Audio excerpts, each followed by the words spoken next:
Wales squad for the upcoming autumn international seems to be one getting a little bit of negative press, at least from what I've been reading, especially with the first game and the rather extensive list of unavailable players, either due to kind of club commitments or injury. But yeah, we'll go through the squad kind of quickly and the fixtures that Wales have got on the cards, and you guys can let me know your thoughts on how you reckon Wales might go. It's been a bit of a mixed year, I guess. Certainly 2021's been better than 2020 in terms of Welsh rugby. Disappointing campaign against the Argentinians, but Six Nations win. Remember, the Lions tour kind of interferes with everything, so yeah, this will be maybe an interesting test of the Welsh depth. You've still got a heap of good players, man. I wouldn't be getting too down in the dumps, to be honest, when I look at the list of names that you've got in the squad. But yeah, it's certainly not ideal to have as many guys injured as you do. But Pivac's mentioned about how they're building for the World Cup, and there's no better chance to build depth than when some of your key guys are injured. D, Elias, and Owens are the three hookers. Those are pretty standard fare at this point. I think it's D who's doubtful for the All Blacks game with I think a bit of a niggling injury. But yeah, there's nothing much kind of startling about that. Kerry Francis, John Jones, that's Rodri Jones, Wyn Jones, and Dylan Lewis are the props.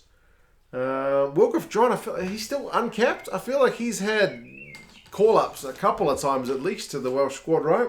But yeah, we'll see if he gets some game time. This time, obviously, him and Thomas Francis have come back into Welsh rugby, so they should be available for all the games. Man, there's a bird who's just decided to start singing some songs outside the window. It's not a bad thing. Reece Carey, he seems to have fallen down the pecking order a little bit in recent times. Fitness has always been a bit of a question mark with him, but I mean, you got a British and Irish Lion and Wyn Jones, so kind of happy days. The propping stocks look pretty solid as far as I can see. Baird, Carter, Allen, Wyn Jones, Rowlands, and this new fella who I'm not that familiar with. Is it Tashunwa, is how someone pronounced it when I saw Wayne Pivac asked about him. 19-year-old kind of lock loose forward from Exeter Chiefs, who I've never seen play. But yeah, is one that kind of Pivac has highlighted with an eye on 2023. So I don't know much about him at all, aside from the fact that he's a very, very young man. I mean, Ben Carter is not much older, and he's already been capped. He's been looking pretty solid from what we've seen of him so far. And then you got some pretty experienced guys around them. I mean, doesn't get much more experience than Alan Wynn, does it? But yeah, it's the loosies that I think looks a little bit sparse, which if you'd said to me a year ago, the fact that Wales could be lacking for loose forwards, I would have said you're joking, because it's one area that you could probably pick 3 times and still have a very classy back row. But I mean, they've got Seb Davis, Tame Basham, Talupe Faletau, Alice Jenkins, Ross Murray, Aaron Wainwright, and Thomas Young. Now, when we're looking at the All Blacks game in particular, you're looking at no Faletau, you're looking at no Young, because obviously they're contracted to the Premiership, so they won't get released for the game outside the window. And then Jenkins, I think, is still doubtful. So, yeah, with the likes of Tipperick and Navidi and Botham and Lydiot and whatnot injured, it's again, it's a good chance for somebody. I mean, Wainwright, Moriarty, these guys have kind of been there or thereabouts before. Faletau, like I mentioned, when he's available is going to be good. But, I mean, Seb Davis is still kind of relatively inexperienced. Tame Basham's only really just come into the squad. But what better chance to learn, I suppose. But, yeah, Thomas Young, it's been a while since we've seen him. I think he is signing for Cardiff to join up with his dad once his current contract with Wasps is done. So he's maybe another one, but he's almost 30 himself. So, yeah, it's a bit of a mixture in terms of the back row options with Wales. The backs, Gareth Davis, Kieran Hardy, and Thomas Williams are the 9s. That's kind of, I don't know, I guess kind of standard stuff. You got loads of 9s in Wales. I mean, you left out Reece Webb and Lloyd Williams and whatnot. Like, you got loads of 9s. Thomas Williams is probably my guy of the bunch, but As I said, Wayne will take his pick from them. 10s, Anscombe, Bigger, Priestland, and Sheedy. Sheedy and Bigger, obviously, in the Premiership, so won't be available for that first game, which is kind of a pity. But how good is it to see Gareth Anscombe back fighting fit for the Ospreys kind of week in, week out? He'll surely be the guy against the ABs. A former Blues man. When I say Blues, I mean Auckland Blues. So wishing him all the best from all the way over here in New Zealand. Not too best against New Zealand, please. Davis, that's Jonathan. Halaholo. Scott Williams has been called in because there's a question mark about Halaholo.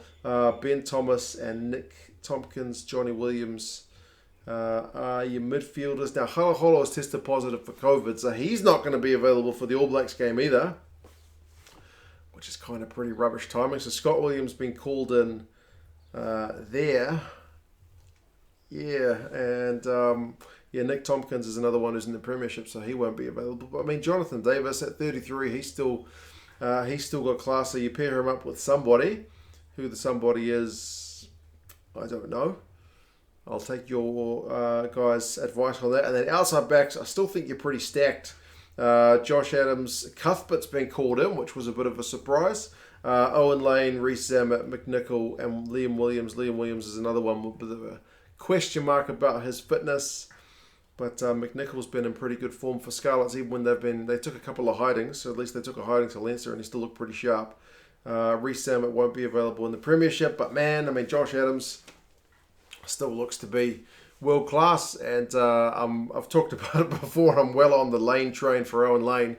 Give that fellow more game time, please. And I guess Cuthbert's a bit of a happy one. Experienced one. Why did I substitute experience with happy? He'll be happy to be back in the squad. There's a few guys, so I guess maybe there or thereabouts, but some guys who still need some more time at the URC level. Like, who's that winger for Dragons? Who is it? Holmes? Not Holmes. The other guy. The one who plays for Dragons. The young guy. Rogers. He looks pretty sharp, but yeah, maybe a bit more time needed at the club level before you chuck him in against a side like the All Blacks. But I mean, the injury list, no Amos, obviously, because he's retiring at the end of the season to pursue his medical career. He's still in his late 20s, but yeah, I guess Pivac doesn't want to invest any more minutes in him. And then George North's still injured. Halfpenny, I mentioned the Lucy's. Brown's still injured. McLeod's still injured. So yeah, man, there's a pretty extensive injury list. There's going to be a bunch of guys unavailable. But as I mentioned, man, you're building depth. You're bringing in some new guys. Like I mentioned, some of these guys are single cap guys. There's not a heck of a lot of absolutely zero cap guys, but and some returning old faces as well. So it's a bit of a mixture of youth and experience. I'm pretty happy with the side, man. I don't have any big qualms about it. I'm not quite sure. Seems to be a lot of, as I said, just kind of negativity about, the game's not sold out, even though they're saying it's a sellout. And clubs are still trying to flog off their tickets. Tickets too expensive. The Welsh Rugby Union's trying to make some money. I'm an All Blacks fan, man. The All Blacks play the highest bidder, basically. So I'm kind of used to that. I might be being a bit cynical there. But I'm hoping for a good game, man. Come on. How often does Wales get to play the All Blacks? And it's not just the All Blacks. They're also playing within the window, South Africa, Fiji, and the Wallabies. So, yeah, you'll have your kind of your Premiership guys back for those last three games. It's just the All Blacks one where they'll be kind of seriously tested in their depth. It'll be interesting to see what kind of side the All Blacks pick as well. Remember, the All Blacks have still got some guys coming back. Like Sam Whitelock's only just came back into the squad for the US game. Sam Kane's still recovering from injury. He's probably not anywhere near 100%. So, yeah, it's a bit of a mixed bag. I'm going to get up at 5 o'clock or whatever it is in the morning to watch the game for sure. I think it should be a cracker. Away in Wales. Doesn't happen very often. So, I look forward to it. The Wallabies are without a couple of their stars as well. Well, Karevi's the main one. He's not going to play in their tour. He's opted out for his club commitment. So every team, I guess, suffers a little bit. The Springbok guys, I think, are still waiting to get their club guys released as well. So there's a lot of teams kind of in the same boat. The All Blacks are one of the few teams that only picks guys domestically, so they don't really have that option. The thing they get is just players leaving for more money. But anyway, that's a different kind of testing of depth. But anyway, you guys let me know your thoughts. I've gone on a bit of a ramble there, but I'm still pretty chuffed with the squad. I reckon there's a heap of young guys who are going to get some game time who may otherwise not have got some game time. Obviously, having those guys injured or out unavailable with their clubs is unfortunate, but 2023 minutes against teams like the All Blacks and the Springboks and whatnot may come in pretty valuable. But anyway, you guys let me know your thoughts. How do you reckon Wales are going to go? What's going to be a pass mark against this opposition? Do Wales need to go and get 3 wins as Six Nations champions? Do they need to get all 4? They haven't beaten the All Blacks for a wee while. They've kind of turned around they had a long losing streak against the Wallabies for a while, but they seem to have flipped that on its head. Their battles with South Africa tend to be, very physical affairs. And Fiji still have memories of World Cup success, albeit a long time ago, over the Welsh. So, yeah, it should be a really interesting series. I'm very much looking forward to it. I should say there's Lions gear on stupid discounts if you want to pick up some British and Irish Lions gear. I will chuck a link in the description for that one. It's an affiliate one.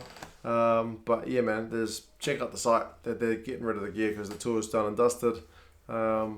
It's always happy days to have some British and Irish Lions gear, I reckon. Especially if you're Welsh, because it's red anyway, isn't it? But anyway, you guys take care. I'll stop rambling. I'll talk to you guys again soon. See you later. Bye.